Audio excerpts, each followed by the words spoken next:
नमस्कार, आप सभी का स्वागत डीडी न्यूज पर। मैं हूं मुकुल शर्मा। इस वक्त की बड़ी और अहम खबरें बताएंगे आपको, लेकिन आइए सबसे पहले नजर डाल लेते हैं हेडलाइंस पर। प्रधानमंत्री नरेंद्र मोदी कुवैत के दौरे पर। पीएम ने कुवैत यात्रा से दोनों देशों के बीच के विशेष संबंधों के मजबूत होने की जताई उम्मीद।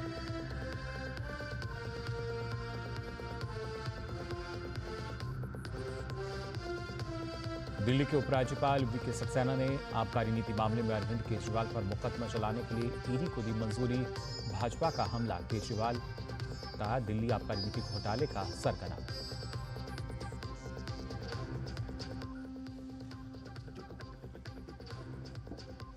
अगरतला में पूर्वोत्तर परिषद के 72वें पूर्ण सत्र की बैठक। गृह मंत्री अमित शाह ने की बैठक की अध्यक्षता।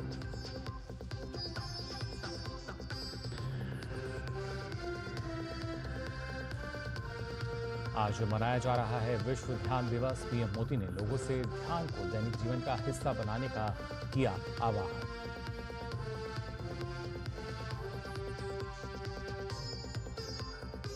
और पाकिस्तान में बड़ा आतंकी हमला। खैबर पख्तूनख्वा में 16 पाकिस्तानी सैनिकों की मौत, 8 घायल।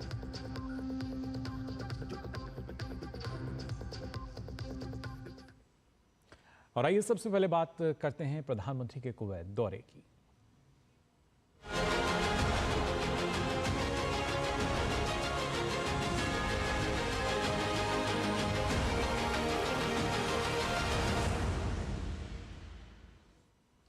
प्रधानमंत्री नरेंद्र मोदी कुवैत दौरे के लिए रवाना हो चुके हैं और 2 दिन के दौरे पर पीएम मोदी कुवैत के शीर्ष नेतृत्व से मुलाकात करेंगे। 43 साल बाद किसी भारतीय प्रधानमंत्री कुवैत का दौरा है। प्रधानमंत्री नरेंद्र मोदी कुवैत के 2 दिन के दौरे के लिए रवाना हुए। उनकी यह यात्रा वहां के अमीर शेख मिशाल अल अहमद अल जबर अल सबा के निमंत्रण पर हो रही है। 43 वर्षों में किसी भारतीय प्रधानमंत्री की यह पहली कुवैत यात्रा है। दोनों देशों के बीच बेहतरीन राजनीतिक संबंध हैं। भारत कुवैत के शीर्ष व्यापारिक साझेदारों में शुमार करता है। कुवैत भारत के लिए एक विश्वसनीय ऊर्जा साझेदार भी बना हुआ है। वित्त वर्ष 2023-24 में दोनों देशों के बीच द्विपक्षीय व्यापार 10.47 बिलियन अमेरिकी डॉलर का था। कुवैत को भारतीय निर्यात पहली बार 2 बिलियन अमेरिकी डॉलर तक पहुंचा। भारत में कुवैत द्वारा निवेश 10 बिलियन अमेरिकी डॉलर से अधिक है। कुवैत भारत का छठा सबसे बड़ा कच्चा तेल आपूर्तिकर्ता है। चौथा सबसे बड़ा एलपीजी आपूर्तिकर्ता भी है। This marks the first visit by an Indian Prime Minister to Kuwait in 43 years. And therefore assumes considerable significance. India and Kuwait share an age-old bond characterized by historical ties, robust economic exchanges, and vibrant cultural connections. यात्रा के दौरान प्रधानमंत्री Kuwait के शीर्ष नेतृत्व के साथ भारत और कुवैत के संबंधों को और मजबूत करने और द्विपक्षीय साझेदारी को आगे बढ़ाने के लिए चर्चा करेंगे। प्रधानमंत्री कुवैत में भारतीय समुदाय के साथ भी बातचीत करेंगे और उन्हें संबोधित करेंगे। बहुत ही उत्साहित है लोग। इतने सालों के बाद एक इतना इम्पोर्टेंट विजिट हो रहा है। And as I have said in other places as well, he is like a rock star in the world of politics. सारे लोगों में बहुत सारी उत्साह है और प्रेरित है। उनकी जब प्रशंसा में लोग थक नहीं रहे अभी फिलहाल। एंड लाइक जैसे Kuwaiti, not just Indians but Kuwaiti में भी इतनी उत्साह है कि लाइक उनके प्रधानमंत्री आ रहे हैं यहाँ पे। कुवैत के और हमारे भारत के संबंध बहुत ज़्यादा अच्छे हैं और प्रधानमंत्री जी के आने से वो जो संबंध है वो डेवलप हो जाएंगे। भारत और कुवैत के बीच पारंपरिक रूप से घनिष्ठ और मैत्रीपूर्ण संबंध है। भारत कुवैत के शीर्ष व्यापारिक साझेदारों में से भी एक है। वहीं भारतीय समुदाय कुवैत में सबसे बड़ा प्रवासी समुदाय है। 4 दशक के लंबे इंतजार के बाद कोई भारतीय प्रधानमंत्री कुवैत की यात्रा पर आ रहे हैं। पीएम मोदी की इस यात्रा से भारत और कुवैत के संबंधों को नई ऊंचाई मिलेगी। वहीं यहां रह रहे भारतीय समुदाय में भी पीएम मोदी की इस यात्रा को लेकर काफी उत्साह है। कैमरामैन राजेश रेकी के साथ मैं चंद्रशेखर जोशी, कुवैत सिटी से डीडी न्यूज के लिए। प्रधानमंत्री नरेंद्र मोदी ने कुवैत की यात्रा पर रवाना होने से पहले प्रस्थान वक्तव्य जारी किया। पीएम मोदी ने अपने वक्तव्य में कहा कि आज मैं कुवैत राज्य के अमीर महमहीम शेख मिशाल अल अहमद अल जबर अल सबा के निमंत्रण पर कुवैत की 2 दिवसीय यात्रा पर जा रहा हूं। पीढ़ियों से चले आ रहे कुवैत के साथ ऐतिहासिक संबंध भारत के दृष्टिकोण से बहुत ही महत्वपूर्ण हैं। हम न केवल मजबूत व्यापार और ऊर्जा साझेदार हैं, बल्कि पश्चिम एशिया क्षेत्र में शांति, सुरक्षा, स्थिरता और समृद्धि में हम साझा विचार रखते हैं। मैं कुवैत के महामहिम अमीर, क्राउन प्रिंस और प्रधानमंत्री के साथ अपनी बैठकों की प्रतीक्षा कर रहा हूं। यह दोनों देशों के लोगों के लिए बहुत लाभकारी सिद्ध होगा। ये यात्रा दोनों देशों के बीच भविष्य की रूपरेखा तैयार करने का काम करेगी। कुवैत में भारतीय प्रवासियों से मिलने के लिए उत्सुक हूं, जिन्होंने दोनों देशों के बीच मैत्री के बंधन को मजबूत करने में बहुत योगदान दिया है। अरेबियन गल्फ कप के उद्घाटन समारोह में मुझे आमंत्रित किए जाने के लिए मैं कुवैत के नेतृत्व के प्रति आभार व्यक्त करता हूं। मैं एथलेटिक उत्कृष्टता और क्षेत्रीय एकता के इस उत्सव का हिस्सा बनने के लिए उत्सुक हूं। मुझे विश्वास है कि ये यात्रा भारत और कुवैत के लोगों के बीच विशेष संबंधों और मित्रता के बंधन को और मजबूत करेगी। गृह मंत्री अमित शाह ने आज त्रिपुरा की राजधानी अगरतला में पूर्वोत्तर परिषद सचिवालय NEC के 72वें पूर्ण अधिवेशन की अध्यक्षता की। इस कार्यक्रम में पूर्वोत्तर विकास मंत्री ज्योतिरादित्य सिंधिया के साथ पूर्वोत्तर क्षेत्र विकास राज्य मंत्री डॉक्टर सुकांत मजूमदार, पूर्वोत्तर के सभी राज्यों के राज्यपाल, मुख्यमंत्री और वरिष्ठ प्रशासनिक अधिकारी NEC बैठक में मौजूद रहे।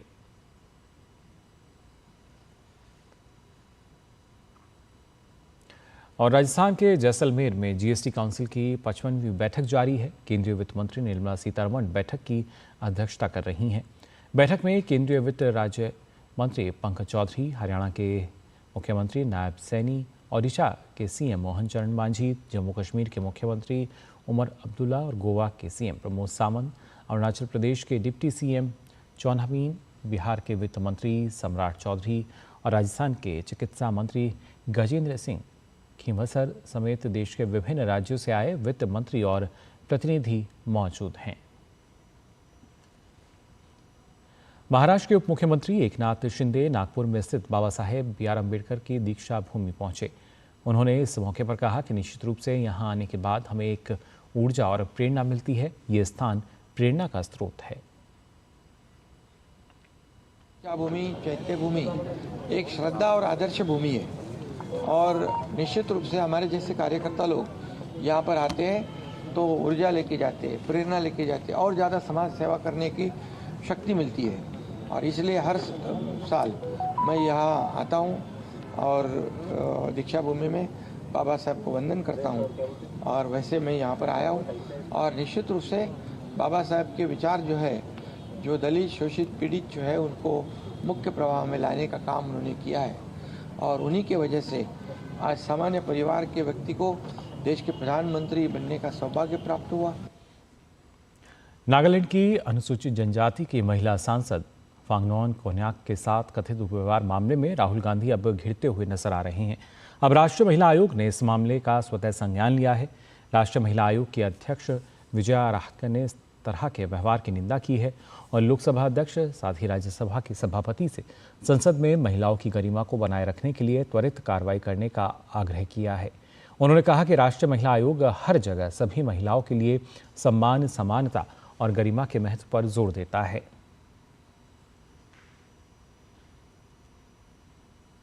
उत्तर प्रदेश के संभल में एएसआई की टीम आज सर्वे के लिए प्राचीन कल्की मंदिर पहुंची। एएसआई की 4 सदस्यीय टीम ने यहां प्राचीन कृष्ण कूप का सर्वे किया। इसके अलावा मंदिर के अंदर जाकर भी सर्वे किया गया।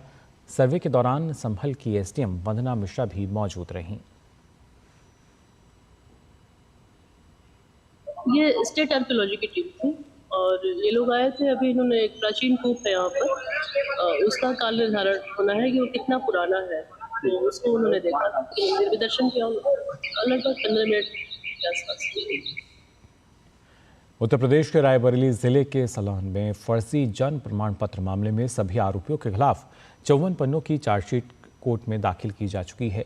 इसके साथ ही यूपी गैंगस्टर एक्ट लागू करने की प्रक्रिया भी जल्द पूरी होने वाली है और इस महीने के भीतर अपराध से अर्जित संपत्तियों की कुर्की की कार्रवाई भी शुरू कर दी जाएगी।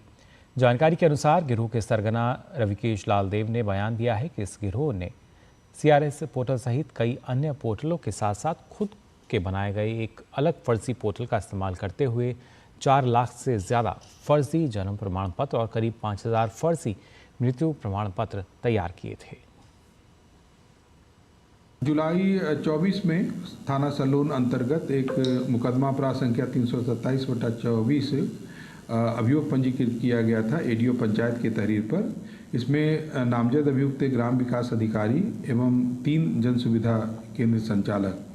विवेचना के दौरान हमारे 14 लोग अन्य लोग प्रकाश में आए और ये तथ्य प्रकाश में आया कि आर्थिक लाभ एवं अन्य लाभ अर्जित करने के उद्देश्य से ये फर्जी प्रमाण पत्र बनाए, जन्म प्रमाण पत्र बनाए गए थे और इस तरह के किसी भी व्यक्ति बच्चे के जन्म की तथ्य नहीं पाया गया। इस संबंध में आरोप पत्र प्रेषित किया जा चुका है माननीय न्यायालय में। अभी गैंगस्टर की कार्रवाई प्रचलित है और इनमें अगर इस जो अवैध संपत्ति जब्तीकरण की भी कार्रवाई इसके तहत की जाएगी। उत्तर प्रदेश में योगी सरकार आम जनमानस के हितों को ध्यान में रखते हुए हर संभव प्रयास कर रही है। इसी क्रम में प्रदेश सरकार पंचायत स्तर पर भी लोगों को गरीबी, अशिक्षा उन्मूलन और रोजगार के नए अवसर पैदा करने के लिए भी निरंतर काम कर रही है। उत्तर प्रदेश के पंचायती राज मंत्री ओपी राजभर ने डीडी न्यूज़ से खास बातचीत में कहा कि सरकार ग्रामीण स्तर पर बच्चों की शिक्षा, रोजगार के नए अवसर और ज़रूरतमंदों को सरकार की योजनाओं का लाभ दिलाने की दिशा में मजबूती से काम कर रही है। हमारे साथ प्रदेश सरकार के कैबिनेट मंत्री ओम प्रकाश जी हैं। आइए बात करते हैं उनसे सीधे। सर, पंचायती राज विभाग में तकनीक का सहारा लेकर लोगों को गांव तक फायदा पहुंचाया जा रहा है। किस तरीके से क्या कुछ मुहिम चलाई जा रही है? करीब 2.5 महीना पहले एक स्कीम हम लोगों ने गरीबों के लिए जीरो पॉवर्टी के नाम से योजना बनाई। हर गाँव से 25 परिवार को चयन करके, जो मड़ई में रहता है, तिरपाल प्लास्टिक का छत है, पुआल का उसका दीवाल है, ऐसे लोगों को हम लोग 15 लाख परिवार का चयन इसी दिसंबर भर में कर रहे हैं। उसको हम आवास देंगे, शौचालय देंगे, पेंशन देंगे, आयुष्मान कार्ड नहीं बना तो वो बनाएंगे, रास्ता नहीं है तो रास्ता बनाएंगे, नाली नहीं है तो नाली, उसके परिवार में पेंशन नहीं है तो पेंशन, और उस परिवार को फ्री शिक्षा देंगे। ये योजना जीरो पॉवर्टी हम देने जा रहे हैं। दूसरा, क्योंकि राष्ट्रपिता महात्मा गांधी जी की सोच स्वच्छ भारत, एक ई रिक्शा टाली हर गांव में प्रधान के माध्यम से दे करके उनको देके हर गांव में डोर टू डोर हम कचरा इकट्ठा करते हैं, आरआरसी सेंटर पर ले जाते हैं, उसकी छटाई करके जो जिस तरह का होता है उसको उस तरह करके वहाँ खाद भी बनती है। उससे जैसे प्लास्टिक है तो बिक जाता है, तो उसमें 4 कर्मचारियों को हम रोजगार भी देते हैं हर गाँव में। डिजिटल इंडिया के माध्यम से प्रत्येक गाँव में लोगों को लाभ मिले, तकनीकी का भी सहारा लें, क्योंकि अब उनको चक्कर शहरों या मुख्यालय के ना उठाने पड़े, उसके मद्देनजर आप लोगों ने बड़ा काम किया है। डिजिटल लाइब्रेरी, वहाँ इंटरनेट भी उसको मिलेगा, कंप्यूटर फ्री मिलेगा पढ़ने के लिए, किताब वो जिस भी शिक्षा को हासिल करना चाहे उसकी बुकलेट वहाँ उसको बुक मिलेगी, और वो 4 घंटा, 3 घंटा, 5 घंटा वो फ्री पढ़ेगा। ये व्यवस्था उत्तर प्रदेश के 58,000 गाँवों में हम देने जा रहे हैं, शुरू कर दिए हैं। जहां हो गया वहां काम चालू है, जहां नहीं है उसको बना करके हम उसको व्यवस्थित देने जा रहे हैं। निश्चित रूप से आने वाले समय में उत्तर प्रदेश को गरीबी मुक्त बनाना है, जिसके लिए कार्य काफी तेजी से किया जा रहा है। कैमरामैन दिनेश सिंह के साथ विकास सिंह, डीडी न्यूज़, लखनऊ। और वहीं दिल्ली विधानसभा चुनाव से पहले शराब घोटाले से जुड़े मामले में पूर्व मुख्यमंत्री अरविंद केजरीवाल को बड़ा झटका लगा है। दिल्ली के उपराज्यपाल वीके सक्सेना ने आबकारी नीति मामले में आप प्रमुख और दिल्ली के पूर्व मुख्यमंत्री अरविंद केजरीवाल के खिलाफ मुकदमा चलाने के लिए प्रवर्तन निदेशालय को मंजूरी दे दी है। ईडी ने अरविंद केजरीवाल के खिलाफ अभियोजन की मंजूरी के लिए 5 दिसंबर को दिल्ली के मुख्य सचिव और मुख्य सतर्कता अधिकारी को पत्र लिखा था। इसके बाद दिल्ली के एलजी ने केजरीवाल के खिलाफ अभियोजन की मंजूरी दे दी है। और वहीं आम आदमी पार्टी के पूर्व विधायक सुखबीर सिंह दलाल अब भारतीय जनता पार्टी में शामिल हो चुके हैं। सुखबीर सिंह दलाल ने केंद्रीय मंत्री हर्ष मल्होत्रा, भाजपा प्रदेश अध्यक्ष वीरेंद्र सचदेवा और अन्य प्रमुख नेताओं की मौजूदगी में भाजपा की सदस्यता ग्रहण की। सुखबीर सिंह दलाल मुंडका से विधायक रहे हैं। भाजपा में शामिल होने के बाद सुखबीर सिंह दलाल ने कहा कि आप पार्टी में भ्रष्टाचार का बोलबाला हो चुका है, जिससे कई लोग अब इस पार्टी को छोड़ चुके हैं। एक ऐसी पार्टी में आने का मतलब वो मौका दिया है जिसका मैं 10 साल पहले मैंने सोचा भी नहीं था। साथियों, आज एक ऐतिहासिक दिन है, मेरे लिए नहीं, उन लाखों लोगों के लिए जो ईमानदारी, प्रतिष्ठा और विकास की तरफ मुंह ताक रहे थे। मैंने 50 बार देहात के लिए मिलने की कोशिश की, लेकिन उसके सहायकों ने, क्योंकि वो इतने मशगूल थे करप्शन में, उनको मेरा तो क्या ख्याल, जनता का तो क्या ख्याल होगा जब वो अपने विधायकों से भी मिलने के लिए, जब से शीश महल बनाया उसने तो हद ही पार कर दी। और फिलहाल बुलेटिन में हम यहाँ रुक रहे हैं एक छोटे से ब्रेक के लिए, जल्द हाजिर होते हैं। बढ़िया है, प्राकृतिक हल्दी, मिर्ची, धनिया नहीं, मिर्ची, धनिया, हल्दी, MDH। This is no ordinary sky. This is where legends are born. Space transition. Roger. Re-engaging heat. In the vast expanse above, the Indian Air Force reigns. Unseen, unstoppable, unmatched. Join the Indian Air Force to be a cut above. फूल वाला, catering वाला, band वाला, ये लो भाई। Band बजेगी पापा, अगर गड़बड़ हुई तो गए पैसे। अरे नहीं रे, बैंक संभाल लेगा। कैसे? मैंने पॉजिटिव पे सिस्टम पे रजिस्टर किया है। बैंक को चेक्स और बेनिफिशियरीज की जानकारी दे दी है। बैंक चेक करेगा, जांच करेगा, डिटेल्स मैच नहीं तो क्लियरेंस नहीं। अच्छा, लाइए मुझे दीजिए। फोटो वाला, लाइट वाला, मंडप वाला। आरबीआई कहता है जानकार बनिए, सतर्क रहिए। बिल्कुल सही कह रहे हैं। MDH का किचन किंग किचन में हो तो हम सब कुछ बना सकते हैं। बैंगन का भरता, आलू गोभी, भिंडी मसाला और भी बहुत कुछ। MDH। ब्रेक के बाद आप सभी का एक बार फिर स्वागत डीडी न्यूज़ पर। आइए खबरों में आगे बढ़ते हैं। बात करते हैं पंजाब की, जहां 5 नगर निगम में आज मतदान हो रहा है। इनमें लुधियाना, जालंधर, अमृतसर, पटियाला और फगवाड़ा नगर निगमों में फिलहाल चुनाव चल रहा है। जालंधर में सुबह 11 बजे तक कुल 18.13% मतदान दर्ज किया गया। आपको बता दें, इन नगर निगमों में वोटिंग के बाद आज ही नतीजे भी घोषित किए जाएंगे। पंजाब के 5 नगर निगमों के अलावा 44 नगर कौंसिल्स में भी चुनाव हो रहा है। इन चुनाव के लिए कुल 3,336 उम्मीदवार मैदान में हैं और इन चुनाव के लिए कुल 3,809 मतदान केंद्र बनाए गए हैं। इस चुनाव में 17.75 लाख महिलाएं हैं और साथ ही कुल मतदाताओं की अगर बात की जाए तो कुल मतदाता करीब 37.32 लाख हैं जो कि अपने मताधिकार का प्रयोग कर रहे हैं। और फतेहपुर के ललौली थाना क्षेत्र के दसौली गांव में उच्च प्राथमिक विद्यालय की छात्राओं ने स्कूल के एक समुदाय विशेष के लड़कों पर छेड़खानी का आरोप लगाया है। पीड़ित छात्राओं ने बताया कि प्रिंसिपल से शिकायत के बाद भी मामले पर कोई कार्रवाई नहीं की गई। जब इस बात की जानकारी हिंदू संगठन के लोगों और छात्राओं के परिजनों को हुई तो स्कूल पहुंचकर हंगामा करते हुए प्रिंसिपल पर कार्रवाई की मांग करते हुए थाने में लिखित शिकायत दर्ज की गई।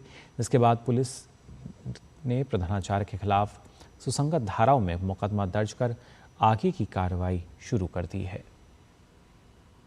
पुलिस को यह सूचना प्राप्त हुई कि एक जूनियर हाई स्कूल में कुछ बच्चियों के साथ उनके साथ ही पढ़ने वाले कुछ बच्चों के द्वारा दुर्व्यवहार किया गया है। जब बच्चियों के द्वारा यह शिकायत प्रधानाचार्य से की गई तो उन्होंने भी इस मामले में कोई कार्रवाई नहीं की और लापरवाही बरती। साथ ही साथ इनके द्वारा भी दुर्व्यवहार किया गया।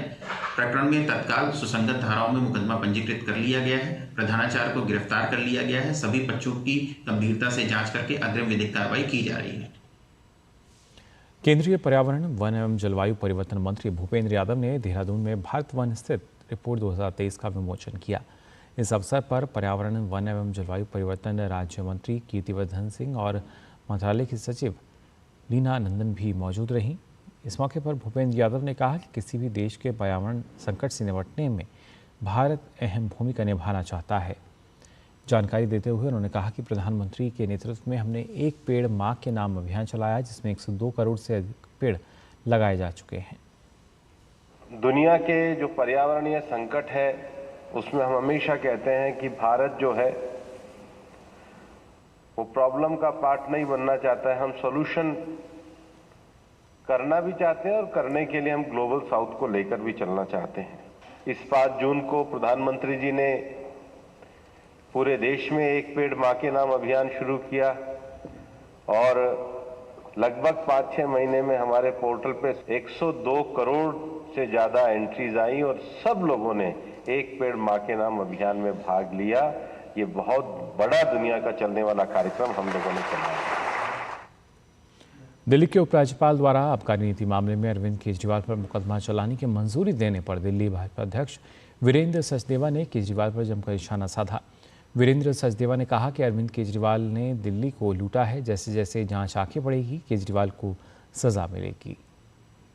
देखिए, एक बात तो स्पष्ट है कि शराब घोटाले में अरविंद केजरीवाल ने दलाली और कमीशन खाई है और वो शराब घोटाले के मुख्य अभियुक्त हैं, किंग पिन है और पूरी दिल्ली को लूटने का काम उन्होंने शराब घोटाले के माध्यम से किया है। तो ये तो हम पहले दिन से कह रहे हैं कि जमानत पे छूटना, अपराध मुक्त होना नहीं होता और जैसे जैसे इस जांच का दायरा आगे बढ़ेगा अरविंद केजरीवाल निस्संदेह इसमें अपराधी हैं और उनको सजा मिलेगी। भारतीय अंतरिक्ष अनुसंधान संगठन यानी इसरो और यूरोपीय अंतरिक्ष एजेंसी ESA ने अंतरिक्ष यात्री प्रशिक्षण मिशन पर एक सहयोग के लिए एक समझौते पर हस्ताक्षर किए हैं। माना जा रहा है कि ये साझेदारी भारत की मानव अंतरिक्ष उड़ान क्षमता और वैश्विक सहयोग को आगे प्रोत्साहित करेगी।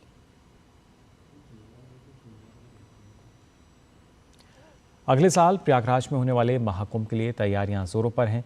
इस आयोजन के दौरान आग जैसी स्थिति को नियंत्रित करने के लिए अग्निशमन विभाग की ओर से भारत में पहली बार for all terrain vehicle, fire robot और अन्य आधुनिक उपकरणों का इस्तेमाल किया जा रहा है। ये आसानी से बालू या कीचड़ के क्षेत्रों में जा सकते हैं। महाकुंभ मेला मुख्य अग्निशमन अधिकारी प्रमोद शर्मा ने कहा कि अग्निशमन तथा आपात सेवा की तैयारियां इस बार बड़े स्तर पर की जा रही हैं ताकि आने वाले श्रद्धालुओं को किसी तरह की तकलीफ ना हो और वे खुद को सुरक्षित महसूस करें। महाकुंभ मेले का प्रारंभ 13 जनवरी 2025 से 26 फरवरी 2025 तक किया जाएगा।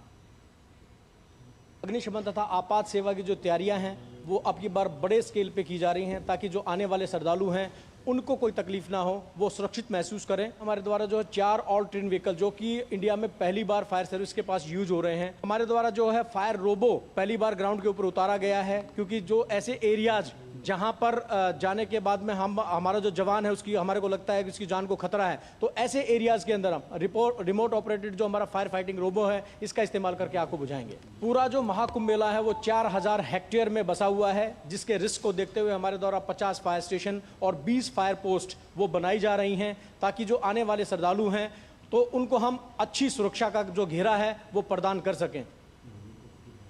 इस बार महाकुंभ स्वच्छता, सुरक्षा और तकनीक के इस्तेमाल का एक नया मॉडल बनेगा। महाकुंभ की तैयारियों को लेकर यूपी सरकार के पर्यटन मंत्री जयवीर सिंह ने इस प्रतिबद्धता को दोहराया। डीडी न्यूज़ से खास बातचीत में उन्होंने साफ कहा कि सरकार आयोजन की सफलता के लिए हर मोर्चे पर हर संभव प्रयास कर रही है। प्रदेश को सजाने और निखारने का काम किया जा रहा है। प्रदेश में पर्यटकों की संख्या 1 बिलियन के पार हो चुकी है। हमारे साथ पर्यटन मंत्री जी स्वयं मौजूद हैं। किस तरीके से कायाकल्प किया है, एक बड़ा अचीवमेंट है प्रदेश के लिए। 17 के बाद आदरणीय योगी जी के नेतृत्व में सरकार बनने के बाद और भारत सरकार के द्वारा प्रदेश के इंफ्रास्ट्रक्चर डेवलपमेंट के लिए जो ध्यान दिया गया उसी का परिणाम है कि प्रदेश में लॉ एंड ऑर्डर स्थापित हुआ, इंफ्रास्ट्रक्चर डेवलप हुआ, कनेक्टिविटी बेहतरीन हुई और यहाँ का चूँकि अच्छा वातावरण हुआ तो इसी का परिणाम है कि चाहे निवेशक हों या पर्यटन की दृष्टि से आने वाले देश और दुनिया के लोगों। दुनिया का सबसे बड़ा धार्मिक आयोजन होने जा रहा है, उसके मद्देनजर करोड़ों की संख्या में यहाँ पर लोग आएंगे पर्यटक। क्या कुछ तैयारी है 19 के कुंभ और इस महाकुंभ में व्यापक बनाने के लिए? इसके लिए वर्षों से हम लोग तैयारी कर रहे हैं। इंफ्रास्ट्रक्चर डेवलपमेंट प्री प्लान था, उसी के अनुरूप तमाम हम लोगों ने कनेक्टिविटी देने का काम, रोड कनेक्टिविटी देने का, अन्य डेवलपमेंट के जो काम थे वो किए हैं। महाकुंभ में लोग आएंगे, इसके साथ साथ एक और प्रयास है सरकार का कि फिर जो आए वो काशी भी जाए, अयोध्या भी जाए, वहाँ पर भी तैयारी की जा रही है। उसके मद्देनजर उन दिनों में पूरे प्रदेश के जो तमाम धार्मिक, आध्यात्मिक और महत्वपूर्ण डेस्टिनेशन है उन सबके कनेक्ट करते हुए हम लोगों ने टूर पैकेज बनाने का काम किया है और इन सुविधाओं को देने के लिए हम लोगों ने आधुनिक तकनीक का भी प्रयोग किया कि आदमी चाहे तो ऑनलाइन उसको बुक करा सकता है। ये थे प्रदेश के पर्यटन मंत्री जयवीर सिंह जो बता रहे थे कि महाकुंभ में व्यापक तैयारियां की जा रही हैं। जो भी यहाँ पर आएगा यहाँ से अच्छी यादें लेकर जाए, ऐसे कुछ व्यापक इंतजाम किए गए हैं।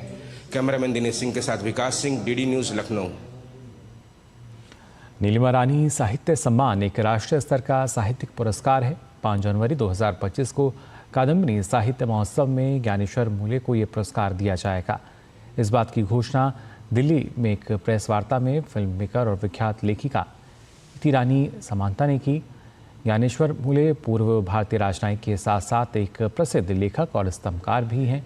वे एक सफल लेखक और 15 से अधिक किताबों को लिख चुके हैं, जिनका अनुवाद अरबी, उर्दू, कन्नड़ और हिंदी में किया गया है। मराठी में लिखी गई उनकी महान कृति माती पंख आणि आकाश को बेहद लोकप्रियता मिली और उत्तर महाराष्ट्र विश्वविद्यालय जलगांव में कला पाठ्यक्रम में भी निर्धारित किया गया। कादम्बिनी 25 साल का हो गया। 2019 से हमने एक नेशनल अवार्ड शुरू किए हैं, established by the founder of the Kadambini professor doctor Achyuta Samanta. हमारे माँ के नाम से अवार्ड है नीलिमा रानी साहित्य सम्मान। हम इसको नेशनल लेवल में देते हैं। The people completely dedicated for the art, culture, language and literature. एक तो मुझे बहुत खुशी हो रही है। ये एक तरह से मैं समझता हूँ कि उड़िया जो है वो क्लासिकल लैंग्वेज है, अभिजात भाषा बोलते हैं हम उसको, और मराठी को भी अभी हाल ही में क्लासिकल लैंग्वेज का दर्जा भारत सरकार ने दे दिया है। और एक भारतीय भाषा ने दूसरी भारतीय भाषा का सम्मान किया है। इस तरह से मैं इसको मानता हूँ। एक राष्ट्रीय स्तर का इस तरह का सम्मान मिलना मेरे जैसे छोटे व्यक्ति के लिए एक बहुत बड़ा बोझ सा लगता है मुझे, लेकिन आनंद भी बहुत होता है। भारतीय मौसम विभाग ने जानकारी दी है कि पश्चिमी मध्य बंगाल की खाड़ी में आंध्र प्रदेश तट के पास बना दबाव उत्तर पूर्व दिशा की ओर बढ़ रहा है। मौसम विभाग के मुताबिक ये चेन्नई से लगभग 390 किलोमीटर पूर्व उत्तर पूर्व, विशाखापट्टनम से 430 किलोमीटर दक्षिण और ओडिशा के गोपालपुर से 610 किलोमीटर दक्षिण पश्चिम में स्थित है। अगले 24 घंटों में इसके उत्तर पूर्व दिशा की ओर बढ़ने की संभावना है।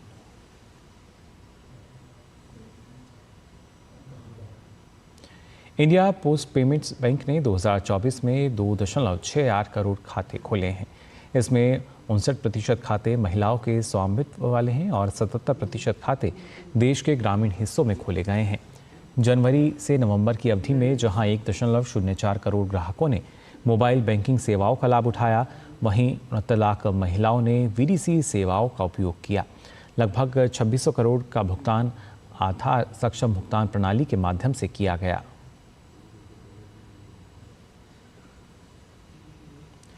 और आज बात कर लेते हैं आज के दिन की। दरअसल दुनिया भर में आज विश्व ध्यान दिवस मनाया जा रहा है।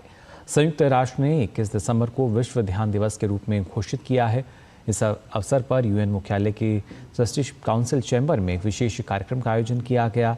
आध्यात्मिक गुरु श्री श्री रविशंकर ने उद्घाटन सत्र में मुख्य भाषण दिया। इस मौके पर उन्होंने कहा कि आज ध्यान एक विलासिता नहीं है जैसा कि सोचा गया था, बल्कि ये एक आवश्यकता है। मैं इसे मानसिक स्वच्छता कहूँगा। Today, meditation is not a luxury as it was thought, but it is a necessity. I would call it as mental hygiene. Like you have dental hygiene, we have mental hygiene wherein meditation can help us to be more centered and away from aggression and depression. The mental health crisis has taken a big toll on our population. On one side, our young population is undergoing such aggressive behavior. On the other side, there is depression. Meditation helps us to be more centered. और प्रधानमंत्री नरेंद्र मोदी ने पहले विश्व ध्यान दिवस के अवसर पर सोशल मीडिया एक्स पर लिखा कि आज विश्व ध्यान दिवस है। इस अवसर पर मैं सभी से आग्रह करता हूं कि वे ध्यान को अपने दैनिक जीवन का हिस्सा बनाएं और इसकी परिवर्तनकारी क्षमता का अनुभव करें। ध्यान किसी के जीवन में शांति और सद्भाव लाने का एक शक्तिशाली तरीका है। साथ ही हमारे समाज और गृह में भी प्रौद्योगिकी के युग में ऐप्स और निर्देशित वीडियो ध्यान को दिनचर्या में शामिल करने का प्रभावी तरीका साबित हो सकते हैं। तो दुनिया भर में आज विश्व ध्यान दिवस मनाया जा रहा है। संयुक्त राष्ट्र ने 21 दिसंबर को विश्व ध्यान दिवस के रूप में घोषित किया है। इस दौरान श्रीलंका के कोलंबो के मयूरपंथी मेडिटेशन हॉल में विश्व ध्यान दिवस के उपलक्ष्य में ध्यान सत्र आयोजित किया गया। इसमें विभिन्न आयु समूह के उत्साही लोगों ने भाग लिया। प्रधानमंत्री नरेंद्र मोदी ने अपने सोशल मीडिया हैंडल एक्स पर रण उत्सव से जुड़ा एक वीडियो साझा किया है। उन्होंने इस वीडियो को साझा करते हुए लिखा कि कच्छ आप सभी का इंतजार कर रहा है। सफेद रण का ये संसार जहां उगते सूरज की किरणें लेती हैं विस्तार और है पूनम की शीतल चांदनी शानदार। कच्छ की समृद्ध परंपरा और संस्कृति, विश्व स्तरीय पर्यटन सुविधाएं, इन सब का संगम है ये महोत्सव रणोत्सव। यहाँ की शानदार टेंट सिटी का लक्जरी से भरा अनुभव आपको बुलाता है तो क्राफ्ट बाजार में कच्छ की आर्ट एंड क्राफ्ट की सुंदरता आपको बांध लेती है। प्रतिदिन होते सांस्कृतिक कार्यक्रम में ढेरों फन एक्टिविटीज के साथ चटाकेदार कच्छी और गुजराती खाने का स्वाद मिलेगा। यहाँ रणोत्सव पहुंचना और एक्सप्लोर करना हो आसान, यहाँ का अनुभव हो शानदार, इसीलिए यहाँ है विशेष वॉल्वो बस की सुविधाएं। तो आइए और अनुभव करिए सफेद रण का ये अद्भुत महोत्सव रणोत्सव। ब्रेक के बाद यहाँ लगातार हम आपको बता रहे हैं किस तरीके से खासतौर से प्रधानमंत्री ने अपने सोशल मीडिया हैंडल एक्स पर ये कच्छ रण का जो पूरा वीडियो है ये साझा किया था और ख़ासतौर से इसको लेकर भी लगातार हम देख पा रहे हैं कि कैसे लोगों में इसके लिए भी जो उत्साह है वो नज़र आता है। अब आइए खबरों में आगे बढ़ते हैं। बांग्लादेश में हिंदू और अन्य अल्पसंख्यकों के खिलाफ 8 दिसंबर तक हिंसा के 2200 मामले सामने आए हैं। हिंसा के मामलों पर श्री राम जन्मभूमि मंदिर के मुख्य पुजारी आचार्य सत्येंद्र दास ने कड़ी निंदा की है।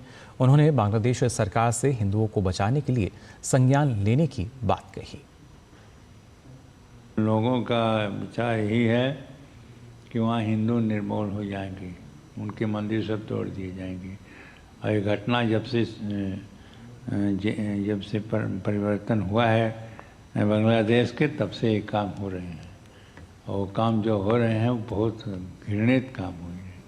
मूर्तियाँ तोड़ेंगी हिंदू के और उसके बाद मारेंगी, यही सब घटना हो रही है। ना ही तो बांग्लादेश से पाकिस्तान के जैसे होता है और हुआ वहाँ के हिंदू सब खत्म हो गए, वैसे बांग्लादेश के भी ऐसे होंगे।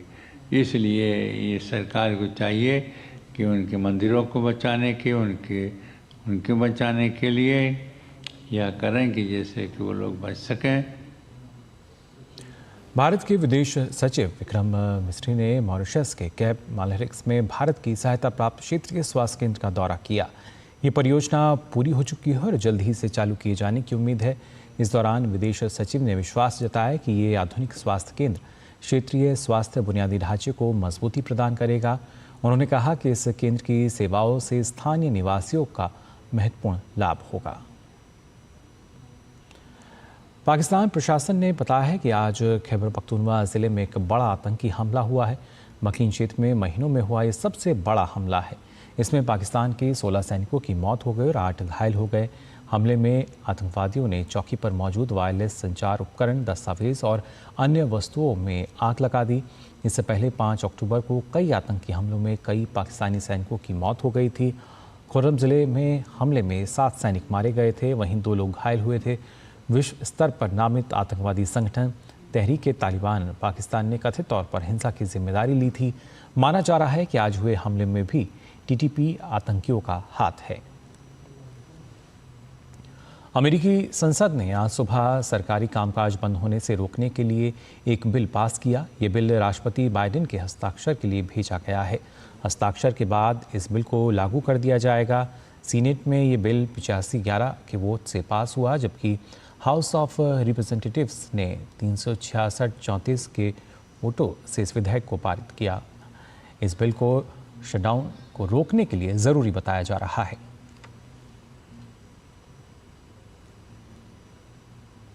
अमेरिका ने ताइवान को रक्षा सहायता देने का निर्णय लिया है। व्हाइट हाउस की ओर से जारी बयान में कहा गया है कि अमेरिकी राष्ट्रपति जो बाइडेन ने ताइवान के लिए रक्षा सहायता में 571.3 मिलियन अमेरिकी डॉलर की मंजूरी दी है। अमेरिकी विदेश मंत्री ने कहा कि ताइवान को सहायता प्रदान करने के लिए रक्षा सामग्री, सेवाओं और सैन्य शिक्षा और प्रशिक्षण के लिए ये धनराशि दी जाएगी। अमेरिका ने सीरियाई नेता अहमद अल शरा की गिरफ्तारी पर रखा $1 करोड़ का इनाम वापस ले लिया है। ये घोषणा निकट पूर्वी मामलों के लिए सहायक विदेश मंत्री बारबरा लीफ और अन्य अमेरिकी अधिकारियों ने सीरिया की राजधानी दमिश्क में नए प्रशासन के साथ बैठक की। ये बैठक बशर अल असद को सत्ता से बेदखल करने वाले विद्रोह और हयात तहरीर अल शाम यानी HTS के नेतृत्व वाले हालिया हमलों के बाद हुई, जिसके चलते सीरिया की सत्ता में बदलाव हुआ था। सहायक विदेश मंत्री ने कहा है कि दमिश्क में हुई वार्ता के दौरान अमेरिका को सकारात्मक संकेत मिले। इस दौरान नए प्रशासन ने आश्वासन दिया कि HTS जैसे आतंकवादी समूह अब कोई खतरा उत्पन्न नहीं करेंगे। इन आश्वासनों के आधार पर अमेरिका ने पुरस्कार की पेशकश समाप्त करने का फैसला किया है। ये अमेरिकी राजनयिकों की सीरिया में असद शासन के पतन के बाद पहली यात्रा है और इससे भविष्य के राजनयिक संबंधों की दिशा तय होने की संभावना है। और वहीं कनाडा के प्रधानमंत्री जस्टिन ट्रूडो की सरकार पर संकट गहराता नजर आ रहा है। ट्रूडो के सहयोगी और न्यू डेमोक्रेटिक पार्टी के नेता जगमीत सिंह 27 जनवरी को सरकार के खिलाफ एक औपचारिक अविश्वास प्रस्ताव पेश करने की तैयारी में है। Jagmeet Singh house of Commons के निर्वाचित सदन के शीतकालीन अवकाश से लौटने के बाद औपचारिक अविश्वास प्रस्ताव पेश करेंगे। सदन में सभी विपक्षी दल द्वारा प्रस्ताव का समर्थन करने की स्थिति में ट्रूडो को सत्ता से हाथ धोने पड़ सकते हैं। पिछले 18 महीनों में हुए कई सर्वेक्षणों के अनुसार उच्च कीमतों और आवास संकटों से जनता के बीच ट्रूडो सरकार के खिलाफ गुस्से का माहौल है। सदन में अविश्वास प्रस्ताव पास होने के बाद ट्रूडो करीब 9 साल बाद पीएम पद से हट जाएंगे और कनाडा में फिर से चुनाव होंगे। और वहीं इजराइल की राजधानी तेल अवीव तड़के सुबह मिसाइल हमलों से गूंज उठा। ये मिसाइलें यमन के हुती विद्रोहियों की तरफ से दागी गई थी। हमले में 14 नागरिक घायल हुए हैं। इजराइल का आयरन डोम मिसाइल को पकड़ने में नाकाम रहा। शनिवार को तेल अवीव में सुबह 3:47 पर अचानक से सायरन बजने लगा। एक जोरदार विस्फोट की आवाज़ सुनाई दी। इजरायली वायुसेना ने मिसाइल हमले की पुष्टि की और आयरन डोम के द्वारा मिसाइलों को इंटरसेप्ट नहीं करने की बात भी स्वीकार की। यमन में हुती विद्रोहियों ने प्रवक्ता ने अपने बयान में कहा है कि तेल अवीव में हमने इजराइल के सैन्य ठिकानों पर हमला किया। और जर्मनी के मैग्डेबर्ग में क्रिसमस बाजार में कार चालक ने क्रिसमस बाजार में लोगों को कुचल दिया, जिससे 2 लोगों की मौत हो गई और 60 लोग घायल हो गए। घायलों का अस्पताल में इलाज चल रहा है। पुलिस मामले में अब आगे की जांच कर रही है। जर्मनी के सुरक्षा अधिकारियों के अनुसार ये हमला तब हुआ जब एक कार ने जानबूझकर बाजार में लोगों की भीड़ को टक्कर मार दी। लगभग 100 अग्निशमकों और 50 बचाव कर्मियों सहित आपातकालीन प्रतिक्रिया टीमों को घायलों की सहायता करने और उन्हें पास के अस्पतालों में ले जाने के लिए तुरंत घटनास्थल पर तैनात कर दिया गया था। अधिकारियों ने इस घटना को जानबूझकर किया गया हमला बताया और घोषणा की कि चालक को घटनास्थल पर हिरासत में ले लिया गया है। हमलावर की पहचान सऊदी अरब के एक 50 वर्षीय डॉक्टर के रूप में हुई है, जो साल 2006 में जर्मनी आया था। जर्मन चांसलर ओलाफ स्कॉल्ज ने सोशल मीडिया प्लेटफॉर्म एक्स पर एक पोस्ट के माध्यम से प्रभावित लोगों के प्रति अपनी संवेदनाएं व्यक्त की। जर्मन चांसलर आंतरिक मंत्री नैन्सी फेसर के साथ घटनास्थल का दौरा करने वाले हैं। कई अंतर्राष्ट्रीय नेताओं ने भी सोशल मीडिया एक्स के माध्यम से अपनी संवेदनाएं व्यक्त की हैं। यूक्रेन की राजधानी कीव में शुक्रवार को हुए रूसी मिसाइल हमले में एक व्यक्ति की मौत हो गई, जबकि कई लोगों के घायल होने की खबर है। हमले में कई इमारतों को भारी नुकसान पहुंचा है। कीव में वायुसेना ने रूसी हमले को लेकर स्थानीय लोगों को पहले से संभावित चेतावनी भी जारी की थी।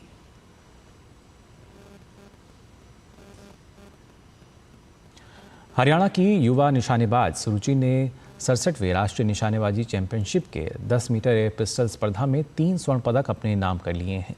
सुरुचि ने करनी सिंह रेंज में आयोजित प्रतियोगिता में असाधारण प्रदर्शन करते हुए सीनियर, जूनियर और यूथ तीनों वर्गों में स्वर्ण पर निशाना साधा।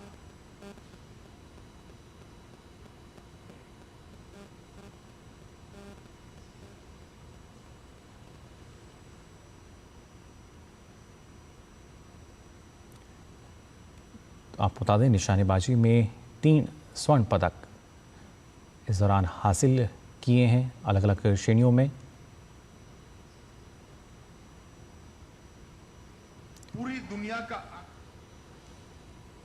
और केंद्रीय गृह मंत्री अमित शाह अगरतला में पूर्वोत्तर परिषद की पूर्ण सत्र की बैठक को फिलहाल संबोधित कर रहे हैं। को विश्व के 36 बायोडाइवर्सिटी हॉटस्पॉट में से एक बनाने का काम किया है।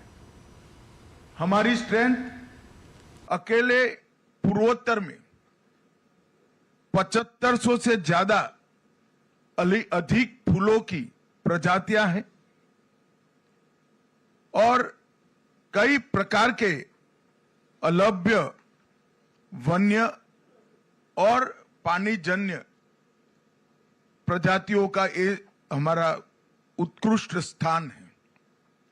ये सारी चीजों को संजोकर एक टूरिस्ट डेस्टिनेशन बनाने का बहुत महत्वपूर्ण प्रयास इस 10 साल में हुआ है।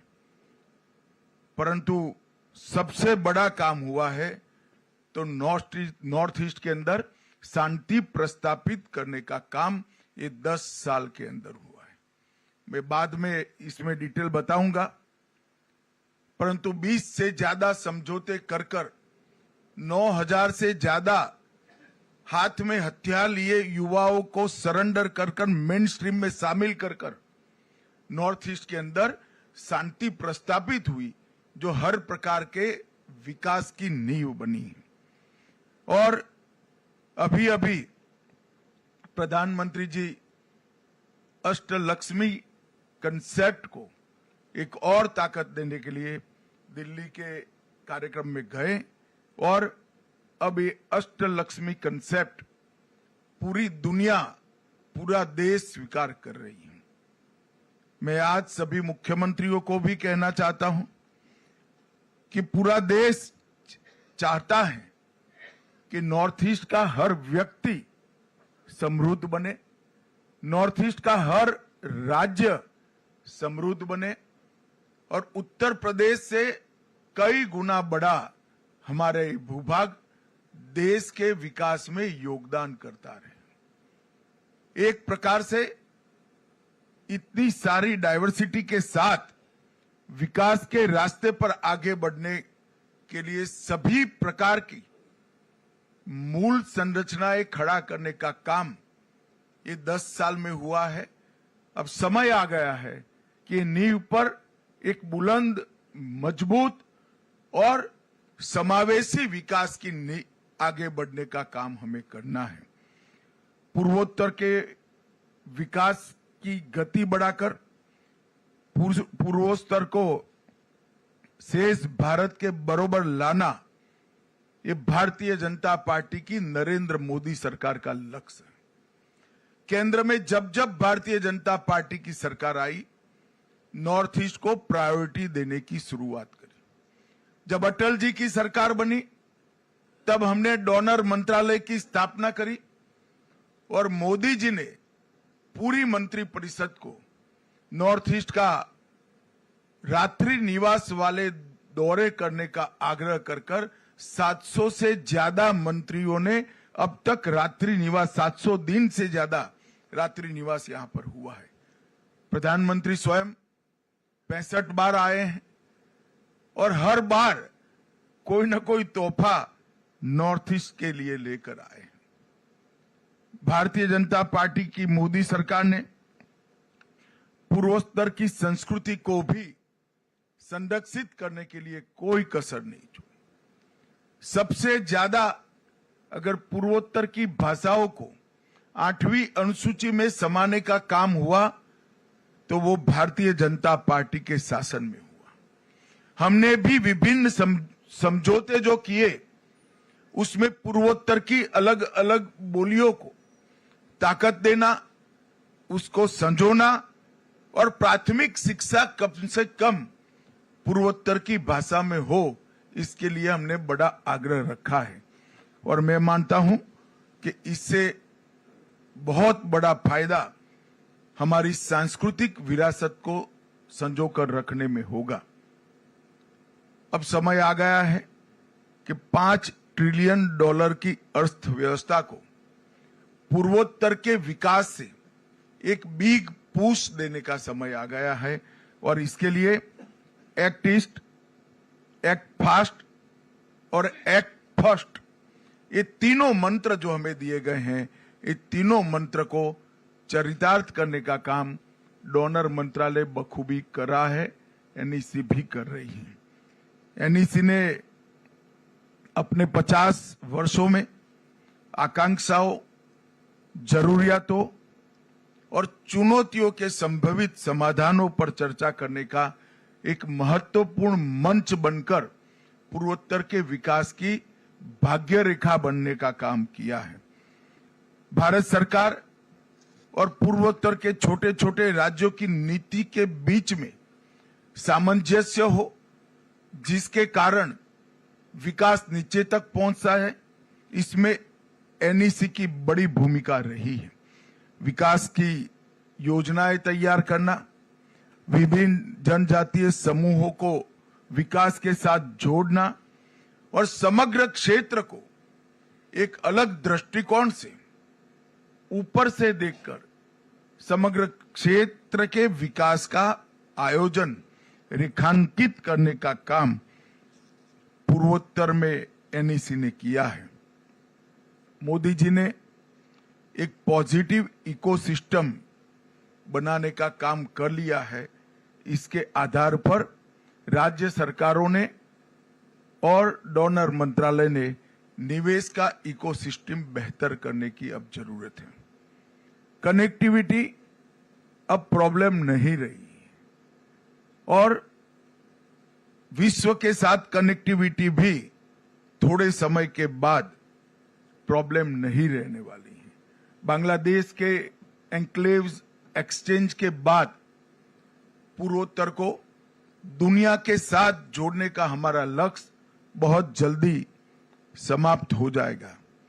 पूर्वोत्तर में एक औद्योगिक इकोसिस्टम इससे दृढ़ होगी और पूरी दुनिया का बाजार यहां पर निवेश करने वालों के लिए खुलेगा और इसके लिए हर राज्य ने भी अपने प्रयास मजबूत करने पड़ेंगे। भारत सरकार भी सभी इन्वेस्टरों को पूर्वोत्तर की ओर आने के लिए प्रेरित करती है। अभी केंद्रीय मंत्रिमंडल ने सेमीकंडक्टर और डिस्प्ले विनिर्माण की इकोसिस्टम के विकास के लिए 3 सेमीकंडक्टर यूनिट नॉर्थ ईस्ट में स्थापना करने का निर्णय लिया। इनमें से एक इकाई Tata semiconductor assembly and test private limited लगभग 27,000 करोड़ के इन्वेस्टमेंट से आसाम में आने वाली है। वो अब तक का सबसे बड़ा इन्वेस्टमेंट होने वाला है और इसके साथ साथ 20,000 प्रत्यक्ष रोजगार और 60,000 अप्रत्यक्ष रोजगार खड़े होंगे। इस फ्यूचर पोटेंशियल को ध्यान में रखकर भारत सरकार का शिक्षा विभाग नॉर्थ ईस्ट की यूनिवर्सिटियों के साथ बैठकर इसी प्रकार के शिक्षा से लैस, ज्ञान से लैस युवा तैयार हो, इसके लिए भी कोर्स की निर्मित कर रहा है, जिससे जो जॉब जनरेट होंगे इसका सबसे बड़ा फायदा हमारे नॉर्थ ईस्ट के 8 राज्यों को मिले। ये जो इकाइयां डाउनस्ट्रीम ऑटोमेटिव के साथ साथ इलेक्ट्रॉनिक मैन्युफैक्चरिंग, टेलीकॉम मैन्युफैक्चरिंग और इंडस्ट्रियल मैन्युफैक्चरिंग के लिए भी सहायभूत होगी और मैं इतना आपको आश्वस्त करना चाहता हूं कि ये एक नई शुरुआत है। नॉर्थ ईस्ट के लिए बहुत जरूरी है कि इंडस्ट्रियल इन्वेस्टमेंट आए, बड़ी बड़ी इकाइयां आए, इसमें कोई आपत्ति नहीं होनी चाहिए, इसका स्वागत करना चाहिए, इसको गति भी देनी चाहिए। परंतु सिर्फ क्षेत्र के और राज्य के विकास से नॉर्थ ईस्ट हमेशा शांत बना नहीं रह सकता। इसके साथ साथ व्यक्ति, गांव और राज्य तीनों के बीच में विकास का सामंजस्य करना पड़ेगा और व्यक्ति के विकास का हमें आयोजन करना है, गांव के विकास का आयोजन करना है, तो इंडस्ट्रियल डेवलपमेंट के साथ साथ इसके पहले की एनईसी की बैठक में मैंने कहा था, दूध, सब्जी, अंडे, मछली और मांस, इसमें स्वावलंबन लाए बगैर हमारे पास कोई चारा नहीं है। यही चीजें हैं ऑर्गेनिक प्रोडक्ट, दूध, सब्जी, अंडे, मांस, यही चीजें हैं जो व्यक्ति के विकास का कारण बन सकती हैं। और जब तक हर व्यक्ति को हम संपन्न नहीं कर सकते, संपन्न नॉर्थ ईस्ट की कल्पना बेमानी है। हो सकता है राज्य का जीएसडीपी बढ़ा ले हम, मगर व्यक्ति का संतोष और व्यक्ति के विकास की कल्पना, ये सभी चीजों से हमने करनी पड़ेगी। और टूरिज्म, कनेक्टिविटी की बहुत उपलब्धता के कारण सॉफ्टवेयर निर्माण के भी यहाँ ढेर सारे मौके पड़े हैं। नेचुरल कोर्स में पूरा नॉर्थ ईस्ट ऑर्गेनिक खेती करता है। मेरा सभी मुख्यमंत्रियों से, राज्यपाल महोदयों से और मुख्य सचिव से आग्रह है कि भारत सरकार ने नेशनल ऑर्गेनिक कोऑपरेटिव लिमिटेड बनाई है, जिसका उद्देश्य कोऑपरेटिव ऑर्गेनिक खेती करने वाले सभी किसानों को इसके साथ जोड़कर पैकेजिंग, मार्केटिंग और एक्सपोर्ट तीनों के लिए इंफ्रास्ट्रक्चर खड़ा करेगा। ये इंफ्रास्ट्रक्चर सिर्फ मुनाफा नहीं करेगा, पर केजी जो मुनाफा आएगा उसको वो ही किसान को वापस देगा जिस किसान के खेत में ऑर्गेनिक प्रोडक्ट बनी है। तो अंततोगत्वा कोऑपरेटिव बेसिस पर चलने के कारण अमूल की पेटेंट पर उत्पादन करने वाले हर किसान के पास ऑर्गेनिक प्रोडक्ट का मुनाफा वापस भेजने की व्यवस्था एनओसीएल में है। मेरा आग्रह है कि सभी राज्य एनओसीएल के साथ समझौता करें, अपने अपने राज्य के किसानों को एनओसीएल के साथ जोड़ें और उनकी ऑर्गेनिक प्रोडक्ट को आने वाले दिनों में विश्व के बाजार में पहुंचाएं। भारत सरकार ने नॉर्थ ईस्ट में पहले हर राज्य में 3 और आसाम जैसे राज्य में हर जिले में 1 ऑर्गेनिक सर्टिफिकेशन लैब प्रस्तापित करने का निर्णय लिया है, जिसके माध्यम से भूमि और कृषि उत्पाद दोनों का विश्वसनीय ऑर्गेनिक सर्टिफिकेशन होगा। भारत ब्रांड ऑर्गेनिक प्रोडक्ट वो लॉन्च कर दिया गया है और वो ब्रांड के साथ ये विश्व के बाजार में जाएगी। 2 कोऑपरेटिव ब्रांड्स लॉन्च हुए हैं, अमूल कोऑपरेटिव और भारत कोऑपरेटिव, जिसके माध्यम से हम विश्व भर में हमारी ऑर्गेनिक प्रोडक्ट को पहुंचाएंगे। कनेक्टिविटी के लिए जो कुछ करना बाकी है वो हमारी प्रायोरिटी का विषय है और मैं भारत सरकार की ओर से आपको आश्वस्त करना चाहता हूं कि आईटी की कनेक्टिविटी यहां पर बहुत अच्छे तरीके से हो जाएगी और फिर यहां पर सॉफ्टवेयर निर्माण के लिए भी एक बहुत बड़ा पोटेंशियल यहां पड़ा है। नई उद्योग नीति बहुत लुक्रेटिव है, देश भर से उद्योग हम ला पाए इसी है, इसका हमने फायदा उठाना चाहिए। मिशन पाम ऑयल ये नॉर्थ ईस्ट के सभी राज्यों के विकास का एक बहुत बड़ा रास्ता बनने की संभावनाएं मिशन पाम ऑयल के अंदर पड़ी है। देश के अंदर तिलहन का उत्पादन कम है, हम अभी भी एडिबल ऑयल के क्षेत्र में आत्मनिर्भर नहीं है।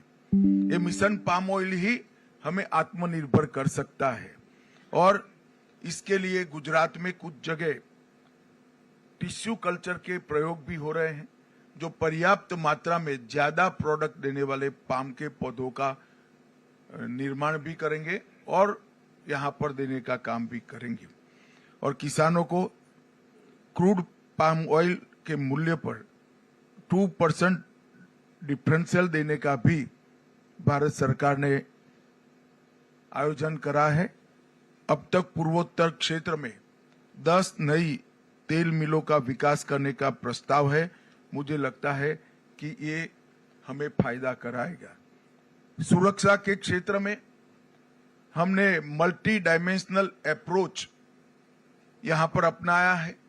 हर राज्य की एक विशिष्ट रणनीति बनाकर हम 10 साल में आगे बढ़े और इसका परिणाम है कि पुलिस, आर्मी, असम राइफल और केंद्रीय पुलिस बल, इस सब ने इकट्ठा मिलकर यहां पर एक बहुत अच्छी व्यवस्था करने में सफलता पाई है, जिसके चलते हिंसक घटनाओं में 31% कमी और नागरिकों की मृत्यु में 86% की कमी ये 10 साल में हमने सिद्ध की है। लगभग 10,574 विद्रोही सरेंडर हुए हैं और कई सारे समझौते किए। NLFD का समझौता 2019 में किया, ब्रू समझौता 2020 में किया, बोडो समझौता 2020 में किया, कार्बी समझौता 2021 में किया, आदिवासी समूहों के साथ समझौता 2022 में किया, DNLA समझौता 2023 में किया, UNLF शांति समझौता 23 में हुआ, उल्फा शांति समझौता 23 में हुआ, त्रिपुरा समझौता 24 में हुआ, NLFT और ATTF का समझौता 2024 में हुआ। इसके साथ साथ आसाम मेघालय अंतर्राज्यीय सीमा समझौता और आसाम अरुणाचल अंतर्राज्यीय सीमा समझौता भी हुआ। इसके कारण पूरे नॉर्थ ईस्ट के अंदर शांति प्रस्थापित करने का हमें बहुत सफलता मिली है। मैं एक विशिष्ट बात पर भी आपका ध्यान आकृष्ट करना चाहता हूं। हमने भारत को नशा मुक्त करने का एक अभियान लिया है। मैं मानता हूं कि नॉर्थ ईस्ट की इसमें विशिष्ट जिम्मेदारी है, क्योंकि नारकोटिक्स का आने का एक प्रमुख रास्ता नॉर्थ ईस्ट के राज्यों के होकर जाता है। काफी कुछ हुआ है, मैं इससे कोई ऐसा नहीं मानता कि काम नहीं हुआ है। विगत 6 सालों के अंदर काफी कुछ काम हुआ है, मगर हमारी गति पर्याप्त नहीं है।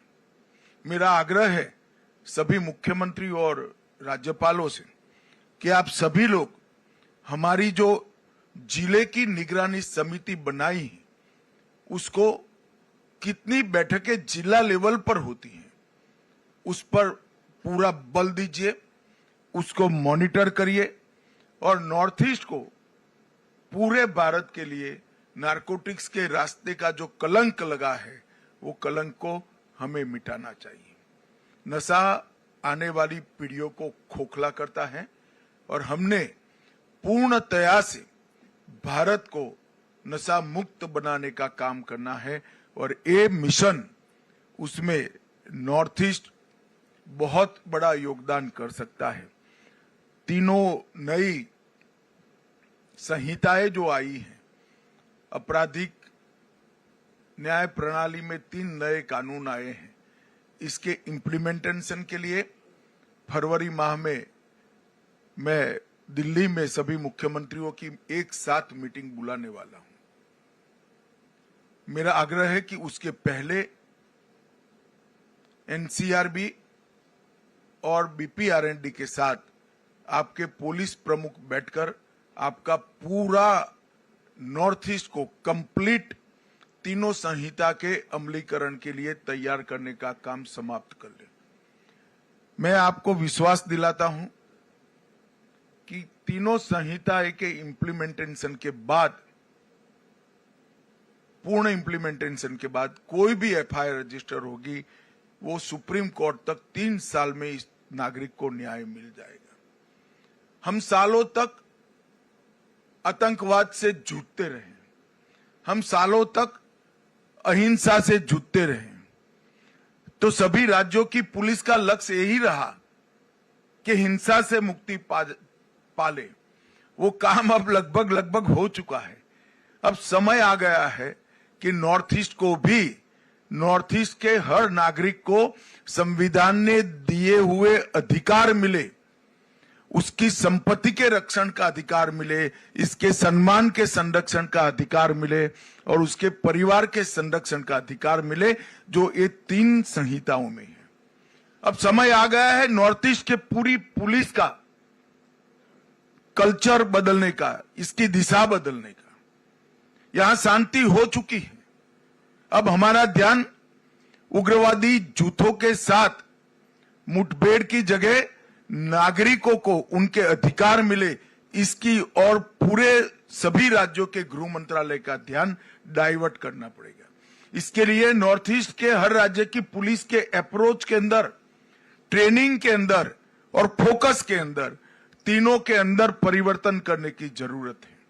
परंतु इसकी पूर्व शर्त है कि ये तीनों संहिताओं का कंप्लीट इंप्लीमेंटेशन नॉर्थ ईस्ट के राज्यों के साथ अंदर हो जाए। मेरे सभी राज्यपालों से विशेष आग्रह है कि आप स्वयं इसका मॉनिटर करिए, क्योंकि नागरिकों को एफआईआर करने से न्याय मिलता है, ये भाव नॉर्थ ईस्ट में खड़ा करना बहुत जरूरी है।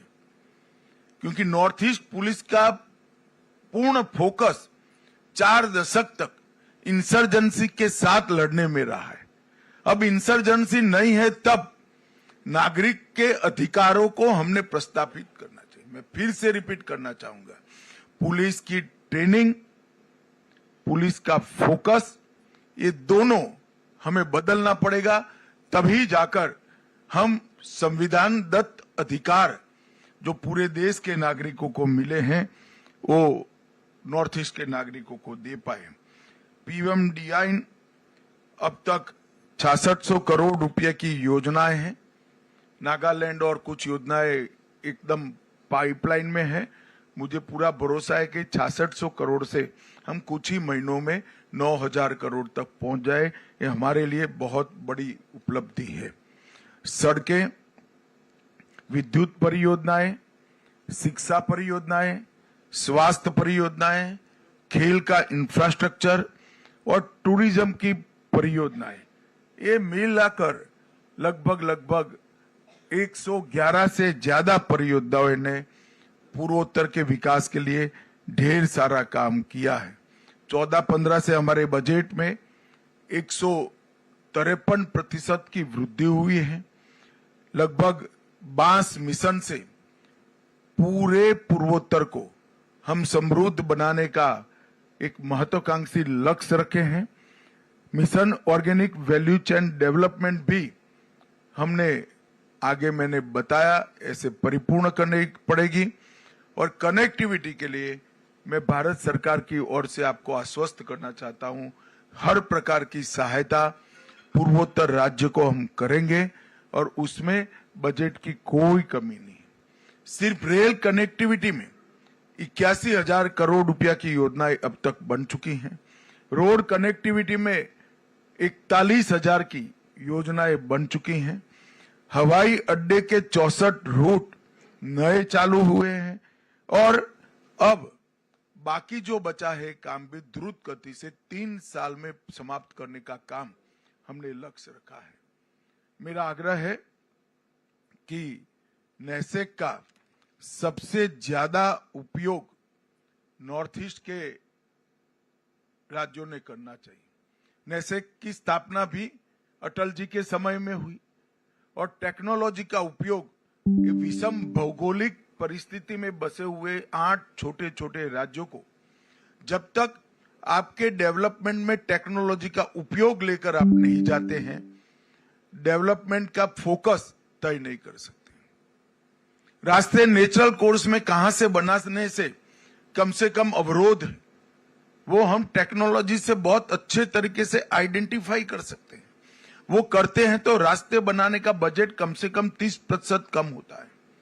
बाढ़ से हम ग्रस्त हैं, बाढ़ को डाइवर्ट कर बड़े तालाब बनाकर टूरिज्म,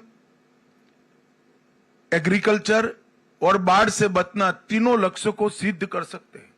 आसाम ने प्रायोगिक स्तर पर 15 बड़े तालाब बनाए हैं। सभी राज्यों ने ये बाढ़ से निजात पाने के लिए और पानी के स्टोरेज के लिए इसका उपयोग करना चाहिए। आसाम के मॉडल को समझना चाहिए। मैं चाहूंगा कि NEC भी आसाम के मॉडल को बाकी सारे राज्यों में जहां जहां प्लेन जगह उपलब्ध है वहां पर बड़े तालाब बनाकर टूरिज्म, इरिगेशन, ड्रिंकिंग वाटर और बाढ़ से निजात, ये चारों लक्ष्य को सिद्ध कर सकते हैं। और इसके लिए भी टेक्नोलॉजी का उपयोग महत्वपूर्ण तरीके से हो सकता है। टेक्नोलॉजी के उपयोग से भ्रष्टाचार भी कम होता है और टेक्नोलॉजी से उपयोग से DBT को भी हम आगे ले जा सकते हैं। आज नेसेक की भी मीटिंग है, बहुत सारी चीजें पहले तय हुए हैं। मैं यहाँ आने से पहले देख कर आया हूँ, बहुत अच्छा इम्प्लीमेंटेशन हर राज्यों ने करा है। एक छोड़कर सभी राज्यों के मुख्यमंत्री ने अपनी ऑफिस से ही नेसेक के साथ किसी को जोड़ने का काम किया है, इससे इन कामों को गति मिली है। अंत में मैं इतना ही कहना चाहता हूँ, पूर्वोत्तर शांत होना पर्याप्त नहीं है, पूर्वोत्तर को समृद्ध करने का हमारा लक्ष्य होना चाहिए। पूर्वोत्तर शांत और समृद्ध होना भी पर्याप्त नहीं है, पूर्वोत्तर की हमारी विविधता की जो पहचान है, सांस्कृतिक पहचान है, कला की पहचान है, साहित्य की पहचान है और भाषाओं का अस्तित्व, इसको संजो कर रखना न केवल पूर्वोत्तर, पूरे देश के लिए महत्वपूर्ण है, क्योंकि भाषाएं, संस्कृति हमेशा से हमारे देश की बहुत बड़ी धरोहर रही है। मैं आपको विश्वास दिलाता कि मोदी जी के नेतृत्व में मैं, सिंधिया जी और सुकांत मजूमदार जी तीनों आपके एडवोकेट बनकर भारत सरकार में आपकी हर समस्या के लिए खड़े हैं। आप आगे आइए और ये शांत, समृद्ध और सांस्कृतिक विरासत से सभर पूर्वोत्तर को आगे बढ़ाए। और जब 2047 विकसित भारत का लक्ष्य तय होगा, तब मेरी तो मन की एक कल्पना है कि सबसे समृद्ध क्षेत्र अगर कोई हो सकता है तो हमारा पूर्वोत्तर हो सकता है, क्योंकि कुदरत ने आपको बहुत पोटेंशियल दिया है। तो हम सब मिलकर मोदी जी के 2037 के विकसित भारत के लक्ष्य के साथ जुड़े, आगे बढ़े और पूर्वोत्तर को भी आगे बढ़ाए, यही अभ्यर्थना है। वंदे मातरम, भारत माता की जय।